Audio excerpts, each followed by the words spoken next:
What do I love about Vegas? Vegas, the people who live there, the people who live there happen to be some of the nicest people in the world. Wayne Newton was once the highest paid entertainer in the world, making $250,000 a week in Las Vegas. But in 1989, federal agents raided his mansion and found something shocking. That discovery opened a door to secrets that would destroy everything. By 1992, the man called Mr. Las Vegas filed for bankruptcy, owing $20.5 million. Today, at 83, he still performs with oxygen tanks hidden under the stage. What the feds found that day wasn't just money. It was evidence of a double life. On April 3, 1942, in a cramped rental house on Colley Avenue in Norfolk, Virginia, a tiny baby boy was born into a world already falling apart. His name was Carson Wayne Newton, and he came out weighing just 5 pounds and 8 ounces. The country was in the middle of World War II. There were food shortages.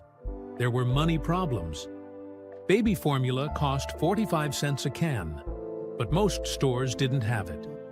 His mother, Evelyn, tried to stretch what little she could find by adding water. His father, Patrick, was a Navy mechanic making $28 a week and working day and night just to keep things together. He fixed destroyers at the Norfolk Naval Shipyard, then did extra hours at an auto parts shop just to make rent. They had only 2 pounds of sugar a month from ration cards. Milk was hard to find. They were barely surviving. But Evelyn, who once sang in churches, held on to her baby like he was the only thing that mattered. Wayne's first few months were marked by hunger, cold nights, and the kind of silence that makes you fight your whole life just to be heard.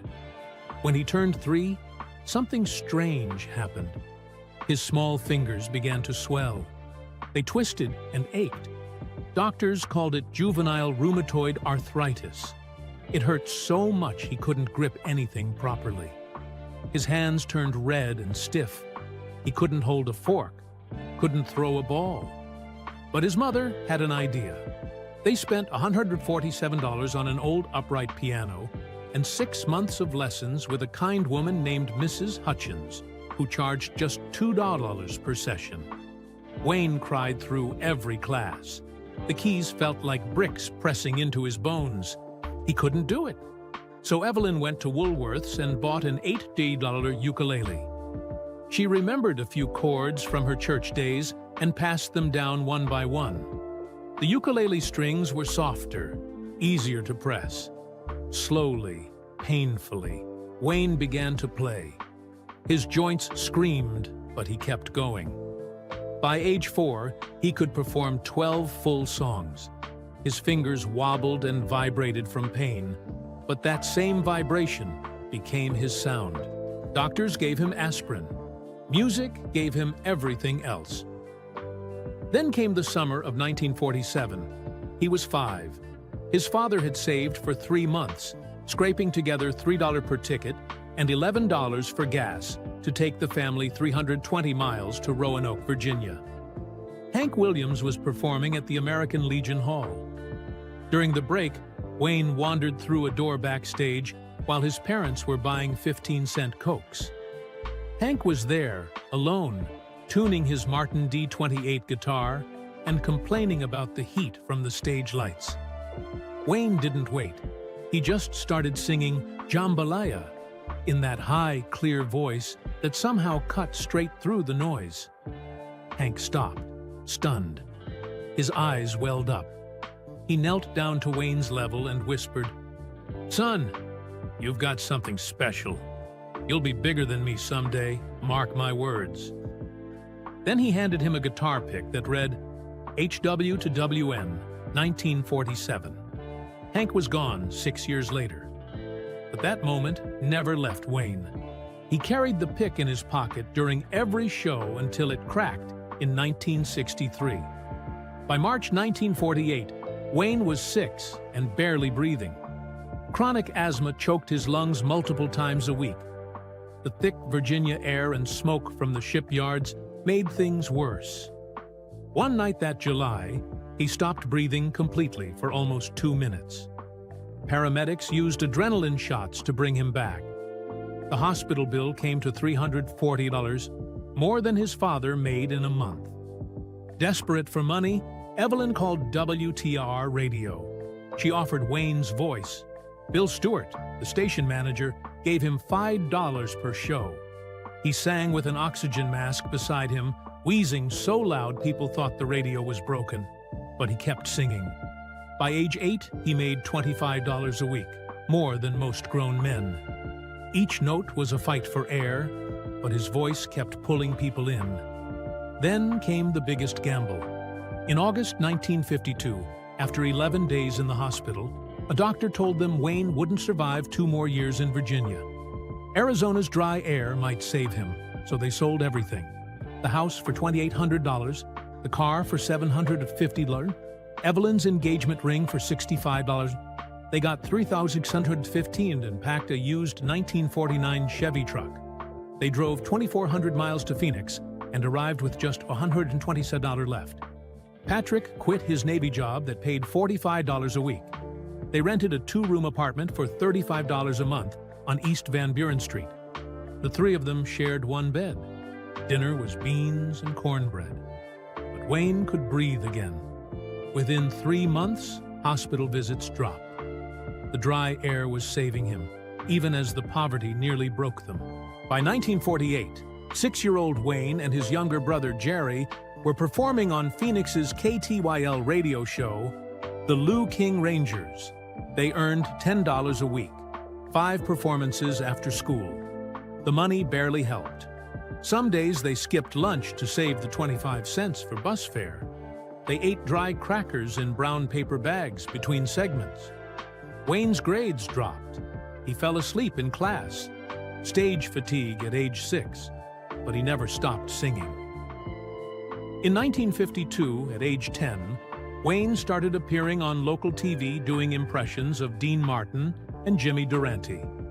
One day, during a live show, he had an asthma attack right in the middle of his Dean Martin bit. He gasped and turned blue. The audience heard every breath, but producers signaled him to keep going. He finished the segment, then collapsed backstage. Nobody called a doctor. The next day, he was back on air. In 1953, Wayne and Jerry joined a traveling Grand Ole Opry tour. 45 states, no air conditioning, a broken-down 1947 Chevy. In July, they reached Lubbock, Texas.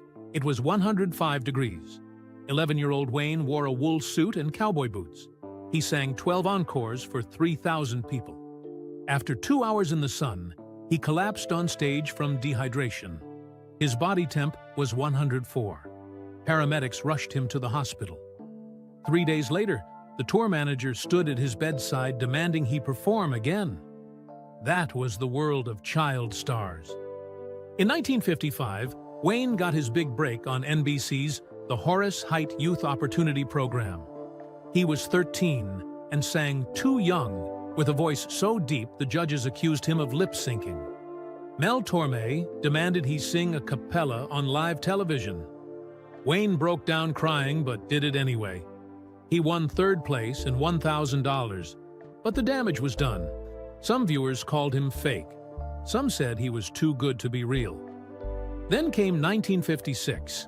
At county fairs, Wayne earned $75 a show, but his Cherokee roots became a problem. Southern venues rejected him. At the East Texas State Fair, he was demoted from headliner to opener because of how he looked. In Mississippi, one promoter said he could only perform if he wore makeup to look more American. His mother refused. They lost the $300 gig. Over time, they lost $2,000 in bookings due to racism. They changed his stage name to Wayne King and sent Jerry's photo instead of his. In May 1958, 16-year-old Wayne and Jerry landed a 2-week gig at the Fremont Hotel's Carousel Room in Las Vegas. They did 6 20-minute sets every night, split $100. Casino bosses were impressed and extended the contract, but didn't raise their pay by a cent. The place was mob-run. If they left, they risked trouble, so they stayed. Vegas was now home. One night, Red Skelton was headlining. Wayne did something insane. He jumped on stage mid-show and started singing Too Young. The crowd of 800 roared. A 3-minute standing ovation. Backstage, union reps screamed at him for stealing the spotlight. But Red Skelton wasn't mad. He was amazed. He recommended Wayne to every major venue. That wild move made him a star. By late 1958, Jerry left for college. Wayne stayed. At the Flamingo Hotel, his solo contract forced him into brutal shifts. No meal breaks, no rest, just 10-minute costume changes. Once, he sang for 72 hours straight, surviving on crackers and water. On the third night, he collapsed. Doctors found him severely dehydrated and his vocal cords nearly torn. The Flamingo docked his pay for missing the final set. Then, in January 1962, everything changed. Wayne appeared on The Jackie Gleason Show. 40 million people watched. He sang Danke Schoen. Jackie Gleason was speechless. CBS got 12,000 calls within the hour. He was offered a recurring spot. His Vegas pay jumped from $500 to $5,000 a week. Over 50,000 fan letters poured in. The boy who once couldn't breathe was now on every screen in America. On October 1, 1963, Wayne Newton's life changed with the release of a song Capitol Records never wanted. Danke Schoen sounded too foreign to the executives. They said it wouldn't work in America. But Wayne had already sung it over 300 times during his Vegas shows, molding every note until it felt like it belonged to him. Jackie Gleason saw him perform it once, then picked up the phone and demanded Capitol release the track. It was a gamble, but the song hit number 13 on the Billboard Hot 100 and became his signature. The track that almost got buried became the one that defined him. It opened the gates to major shows, big stages, and the illusion that Wayne Newton was finally untouchable. But just a year later, in 1964, while Red Roses for a Blue Lady climbed to number 10 on the charts, Wayne was silently dying inside. He was hooked on amphetamines, taking pills just to keep up with 45 shows a week. It all came crashing down one night at the Hollywood Bowl. He collapsed behind the curtain, with his heart racing wildly. Medics rushed to save him, pumping his stomach while his manager bribed staff to keep it quiet. For months, Wayne kept smiling under stage lights while sneaking off to rehab between shows. His hands shook as he signed autographs. No one saw the damage except those closest to him, and even they were paid not to speak. In 1972, he recorded Daddy, Don't You Walk So Fast. It debuted on May 29th and hit number 4 almost instantly. In just 3 weeks, it sold 1.2 million copies. But the real story wasn't in the numbers.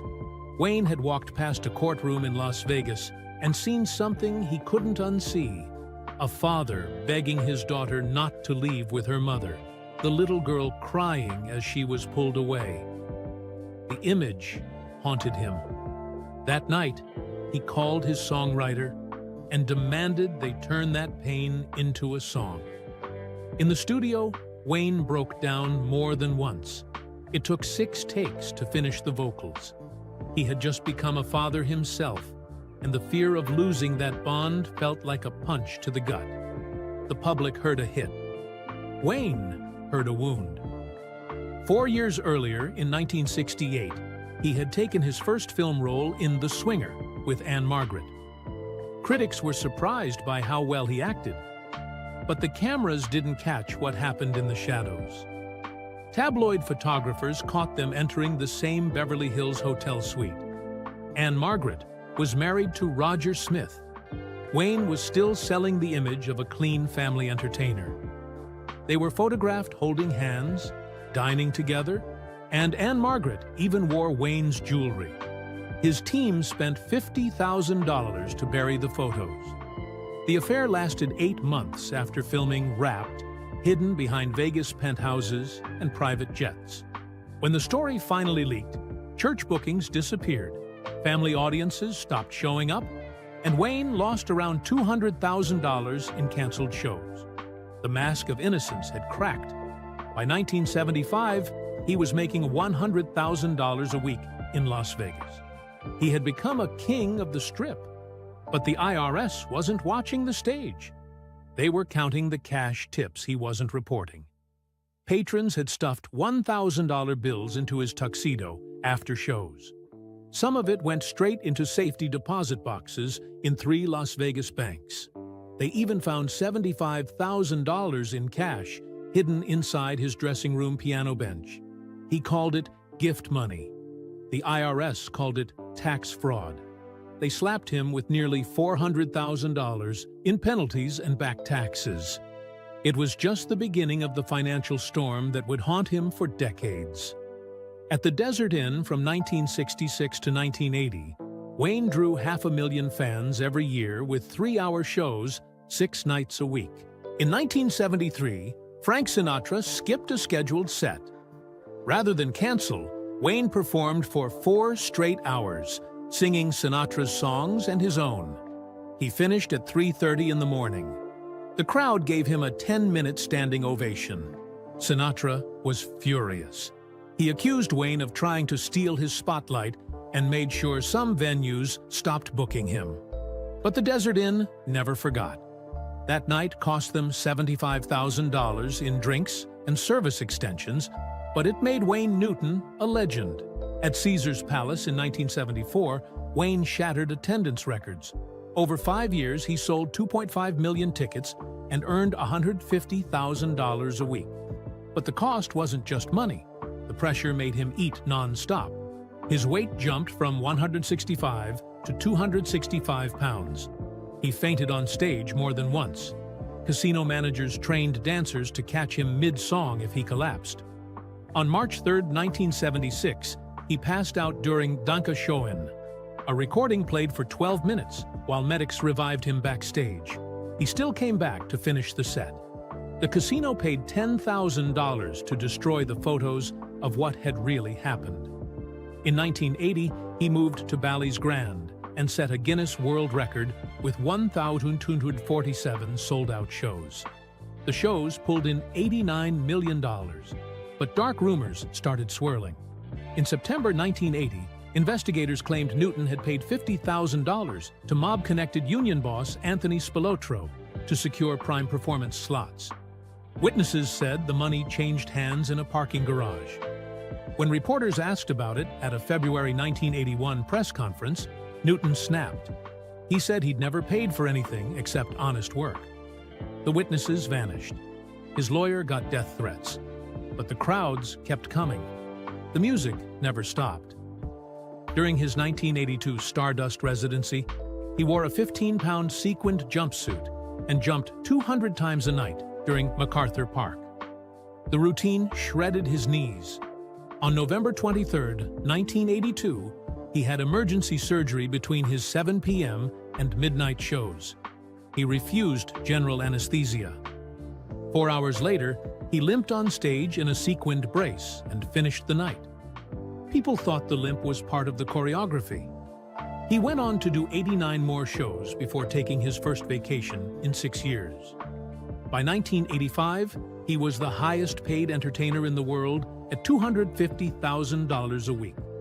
But he refused to unionize his 12 backup singers. He paid them $500 a week instead of the union's $1,200. It saved him $400,000 a year.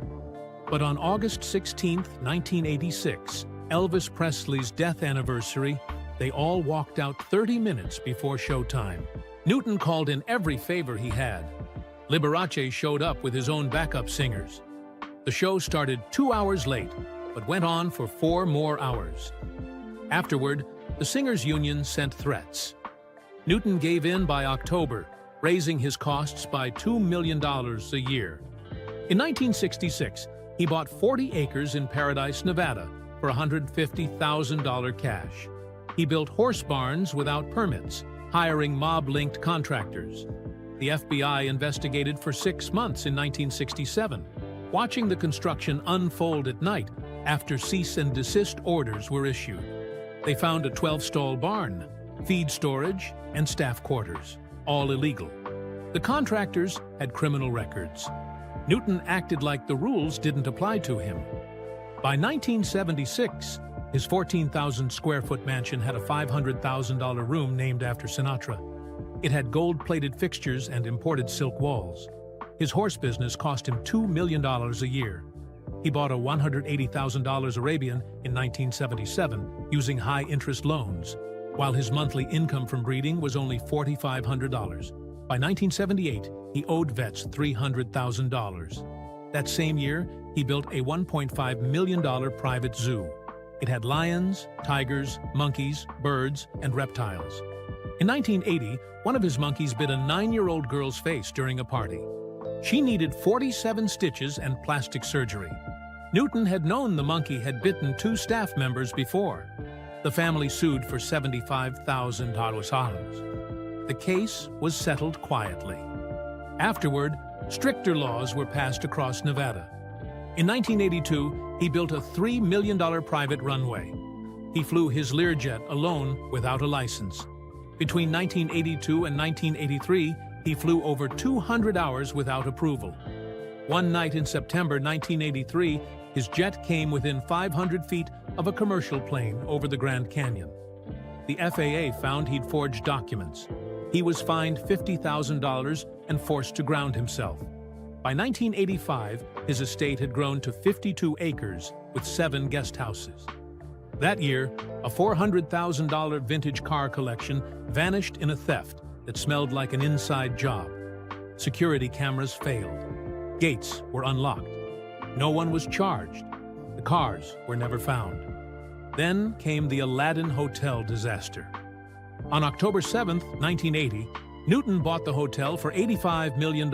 He used $15 million of his own money and took a $33 million loan from the Teamsters Union Pension Fund, money tied to organized crime. Just 23 days later, NBC aired a special showing Newton meeting 15 times with a Gambino crime family associate. Attendance at the hotel dropped by 40%. His shows went from full houses to a few hundred people a night. In 1981, he fired 200 workers to save $3 million a year. Protests followed. On March 15th, someone threw a Molotov cocktail at his limousine. Newton survived. The suspects were arrested, but released quietly. He hired bodyguards and installed bulletproof glass. By 1982, the hotel was losing $2 million a month. Newton sold his stake for $10 million, losing $5 million. His partner accused him of stealing $1.2 million in ticket sales. Newton sued back. They fought in court for 3 years. No one won. His reputation never recovered. In 1983, the IRS found he owed $850,000 in taxes. He had flown the hotel's private jet 47 times to his Virginia ranch and lived in a $3,000 a-night suite without paying. He claimed it was artistic compensation. The IRS didn't agree. He had to mortgage his beloved ranch to pay the bill. On April 13, 1983, Wayne Newton sued NBC for $15 million, claiming they had lied about him having mob connections. He said they ruined his name. For years, he had been Mr. Las Vegas, singing love songs and winking at grandmothers in sparkly gowns. But NBC aired reports tying him to men like Guido Penosi, a known associate of the mob. They said Newton needed favors to buy the Aladdin Hotel and Casino, and Penosi was the man helping him behind the scenes. The worst part came in court. In 1986, Penosi himself got on the stand and said Newton paid him $50,000 for protection during the deal. But the judge didn't let the jury hear it. The jury only heard half the story. Then came December 17, 1986. A Las Vegas jury awarded Newton $19.2 million in damages, the biggest news libel payout in U.S. history. It felt like a huge win. Cameras flashed, People cheered, but behind the celebration, something didn't feel right. After the trial, one juror admitted he had been a longtime Newton fan. It looked like the case was biased from the start. NBC appealed, and the fight dragged on for years. Newton paid $4 million to his lawyers. He had to keep performing every night just to cover his bills, singing the same songs under hot lights, while his fortune drained away behind closed doors. Then came the fall. In 1990, the Ninth Circuit Court of Appeals overturned the entire verdict. They said Newton never proved actual malice, the legal standard required for public figures in libel cases. NBC walked away free, but Newton was left with nothing. The final blow came from a phone call. A 1981 tape surfaced where Newton was heard asking Pelosi for vague favors during business talks. That one recording was all NBC needed. Newton had to post another $2 million in appeal bonds, and now he was stuck with all the costs.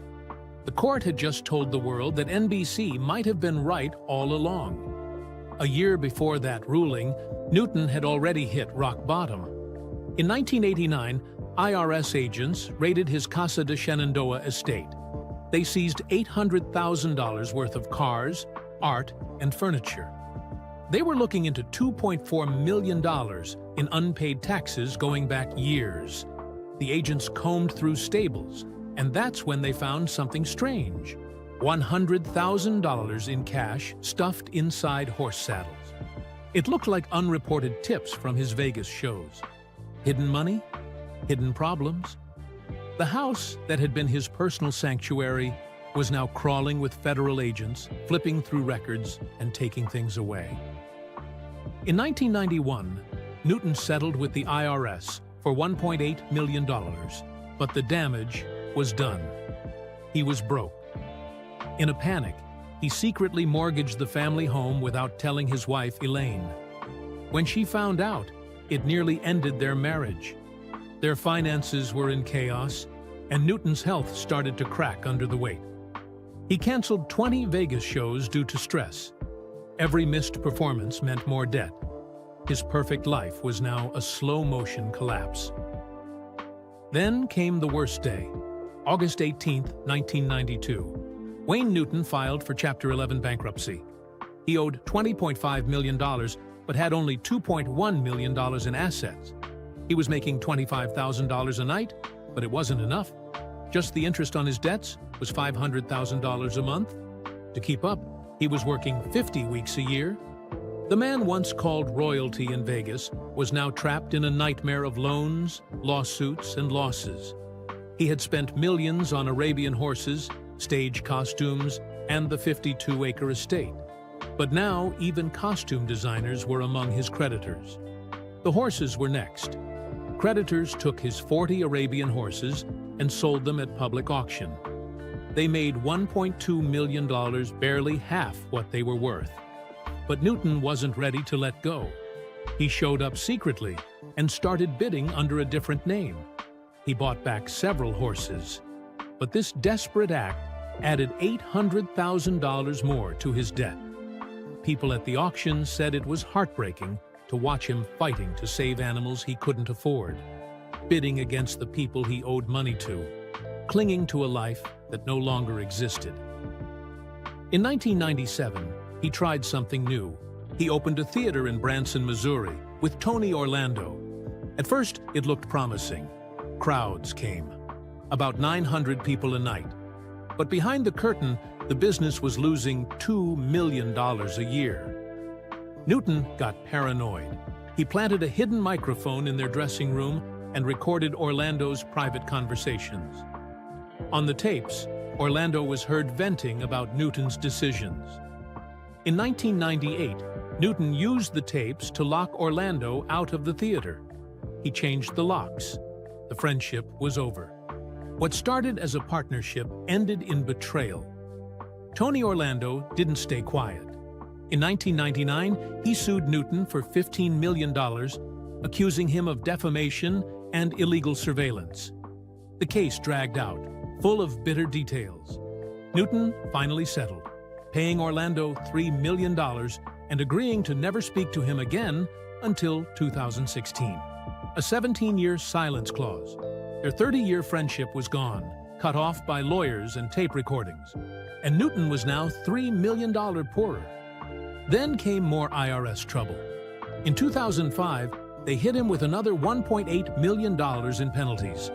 This time, they were ready to take the estate. The stress boiled over. In 2006, during a press conference, Newton broke down. He blamed his advisors, fired them on the spot. Reporters said it was a meltdown. The polished man from the stage was gone. In his place was someone angry, confused, and desperate. Casa de Shenandoah, his kingdom for so many years, now stood on the edge of foreclosure. Still, he wouldn't quit. In 2010, he sold 80% of the estate to a developer for $19.5 million, thinking it would help him rebuild. But in 2012, that company went bankrupt. Newton was forced to move out of his own home and live in a nearby $3 million house, while strangers controlled the land he loved. To make things worse, he was hit with over 50 lawsuits tied to the exotic animals on the estate. Neighbors complained about noise and smells. They said the monkeys and flamingos were a public hazard. Wayne Newton was now being sued over monkey poop. In July 2019, he sold Casa de Shenandoah for just $556 million, a 90% drop from what it was worth. His memorabilia was gone. Lawsuits had taken it. Even his mother's stage costumes were ruined from poor storage. When he opened the storage containers, he found them rotted and soaked. These weren't just old clothes. They were pieces of history. When he saw what was left, he cried.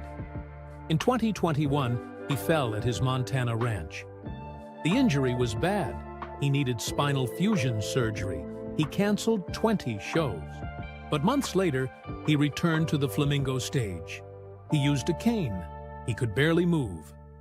What no one saw was the morphine drip hidden under the stage. Between songs, he took hits of pain medicine just to finish. His bandmates helped him off and on the stage. Medical staff waited in the wings. But he kept going. He said it was the only thing keeping him alive. In 2022, COVID hit him hard. Even with boosters, he got sick. He canceled 5 shows, but 2 weeks later, he was back. His lungs were weak. He couldn't breathe right. So he had oxygen tanks installed under the stage. Tubes ran to him so he could take secret breaths between verses. The audience never knew. He sang through the pain. He whispered through the hard notes. But he stayed on that stage. Now it's 2025. He's 83. He's worth $50 million again, making $15 million a year. He performs 3 nights a week. The shows still run 90 minutes. He changes costumes. He signs autographs. But his voice is thinner. His legs are weaker. He travels with a nurse and a therapist. In a Tooth Eye 24 interview, he said, "I'd be in a nursing home without the stage." That wasn't a joke. It was the truth. Wayne Newton's story isn't just about money or fame. It's about a man who built a kingdom, lost it all, and kept singing anyway. He fell apart in public, was laughed at, sued, raided, and betrayed. But he still walked out onto that stage, even if he needed help to get there. And for all the pain, all the lawsuits, all the broken friendships, the man they called Mr. Las Vegas never truly left the spotlight. Because he couldn't. Because deep down, he knew the stage was the only place where he still felt like himself.